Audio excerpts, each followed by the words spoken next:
pangsa pasarnya sendiri di Indonesia seperti apa sih Pak Ita untuk busana muslim? Kalau dilihat 10 tahun terakhir ini makin berkembang, makin banyak, dan itu bukan hanya dilirik oleh Indonesia itu sendiri, tapi juga dari negara-negara seperti Turki ataupun Brunei atau Malaysia itu udah menjadi pusat lirikan mereka, dan mereka merasa bahwa busana muslim modest, bahasa Inggrisnya modest ya, modest fashion di Indonesia itu sangat-sangat berkembang. Oke, dan bisa jadi Indonesia jadi fokus utama nantinya. Itulah yang mau dicanangkan di 2020 nanti ya. Saya berharap mudah-mudahan kita bisa menjadi salah satu negara yang benar-benar bisa memberi banyak informasi tentang busana muslim itu sendiri. Makanya dengan segala macam yang diajak oleh salah satunya Ibu Cindy bilang, ayo kita bikin sesuatu di Mangga 2 Square. Saya juga sebenarnya rada bingung juga karena kan di daerah sini kan bukan tempatnya busana muslim, tapi saya optimis sekali bahwa ini adalah sesuatu yang bisa menjadi satu pusat lagi di mana di tengah-tengah di antara yang bukan tempatnya, tapi kita menjadi sesuatu yang bisa berkembang. Jadi saya mau beralih ke Ibu Cindy. Bu Cindy, nah ini perkembangan terbaru dari Mangga 2 Square. Bagaimana kisahnya sampai buka zoning ini busana muslim di Mangga 2 Square, ceritanya gimana Bu? Jadi kami juga melihat bahwa ini adalah suatu peluang, apalagi di sini kan Mangga 2 Square itu lokasinya kan juga cukup strategis. Betul. Ya, berada di sentra bisnis Mangga 2 yang dimana perputaran roda ekonominya juga cukup besar gitu. Dan juga untuk targetnya mengenai target dari busana muslim modern ini sendiri itu kan bisa berada di radius sekitar 100 sampai dengan mungkin lebih dari 500 meter yang berada di kawasan ini. Sebut saja kan misalnya tadi Cempaka Putih, Kelapa Gading, Pulau Mas, dan juga mungkin daerah Tanjung Priuk dan sekitarnya. Mereka kan kalau cari busana muslim itu kan juga cukup jauh ya kalau harus ke tengah-tengah ke pusat. Seperti tadi yang Mas Itang katakan bahwa dulu sempat join juga dengan grup kami di daerah Tanah Abang ya kan. Nah tapi dengan adanya pusat busana muslim di daerah Jakarta Utara ini, tentunya mereka yang bermukim di sini tidak perlu jauh-jauh lagi ke sana, terutama juga yang orang-orang dari luar kota yang nginep di hotel-hotel kami.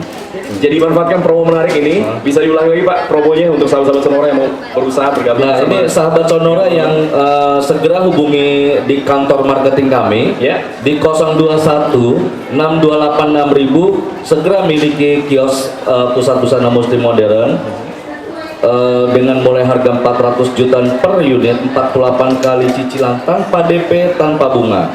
Dan itu kami berikan free service charge 1 tahun.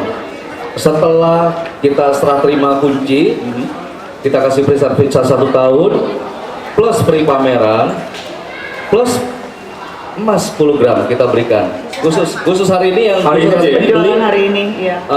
LM 10 gram kita berikan khusus pembelian hari ini. Bu Cindy, ini kan mungkin bagi sahabat-sahabat kita mau bisnis di busana muslim, wah ketar-ketir. Tandingan saya Pak Itang Yudas di sini. Target marketnya sebenarnya apakah para desainer semua atau gimana nih sih? Sebenarnya kalau kita bilang ya, memang kita menempatkan para desainer-desainer yang ternama dan berbakat ya, beberapa yang ternama seperti Itang Yunas dan juga nanti ada beberapa brand lain dan juga mungkin desainer-desainer baru yang berbakat. Itu tujuannya kita pengen mereka tuh bisa bersinergi karena kita tahu kan bahwa suatu bisnis sendiri itu tidak akan berputar kalau kita tidak mempunyai tidak berkompetisi. Ya jadi bukan berarti bersaing, tapi justru kita melihatnya itu bahwa itu adalah suatu peluang mereka bersinergi. Seperti Mangga 2 Square ini kan bukan satu-satunya mall di Mangga 2. Kita ada beberapa mall lain yang mungkin juga lebih terkenal, tapi kita melihat bahwa itu adalah akan menjadi beberapa pilihan untuk pengunjung yang datang ke Mangga 2 Square. Apalagi Mas Bimo ya seperti saya katakan tadi saya bilang sama Ibu Cindy, kita juga bukan hanya jualan, tapi kita juga mencari bagaimana orang-orang yang berbisnis ini bisa bersinergi itulah dengan si desainer gitu. Iya, nah selanjutnya aku ingin bertanya nih kepada Bapak Antonius Chandra selaku Chief Officer of Operational Mangga 2 Square. Apa sih dukungan untuk operasionalnya? Baik, terima kasih rekan-rekan pers, selamat datang. Terima kasih untuk kehadirannya. Nah, sekarang untuk dari segi operasional ya, jadi kita juga dari segi marketing kan mereka menjual, tapi kita juga harus make sure bahwa setiap pembeli kios di tempat kita ini harus, ya wajarnya harus make profit gitu loh. Kita juga nggak mau istilahnya hit and run, mereka sekedar beli, setelah itu kita tinggalkan gitu loh. Nah sekarang gimana caranya supaya mereka ini bisa make profit ya? Caranya adalah satu dengan jumlah pengunjung ya kan. Jumlah pengunjung harus banyak ya kan. Yang kedua harus ada namanya length of stay. Length of stay ini, jadi pengunjung ini datang ke tempat kita bukan sekedar datang belanja ke Carrefour udah gitu pulang. Enggak, dia harus kalau bisa selama mungkin kita tahan dia di mall kita ini selama mungkin. Terima kasih Pak Arif ya. Pak Arif dari Koran Jakarta. Jadi prinsipnya adalah di mana kita ada satu seperti kapal Titanic ya Pak. Kapal Titanic itu selalu ada yang di bawah dan selalu ada di atas. Dan kita selalu berusaha jangan sampai kita di bawah Pak. Kita selalu harus ada di atas.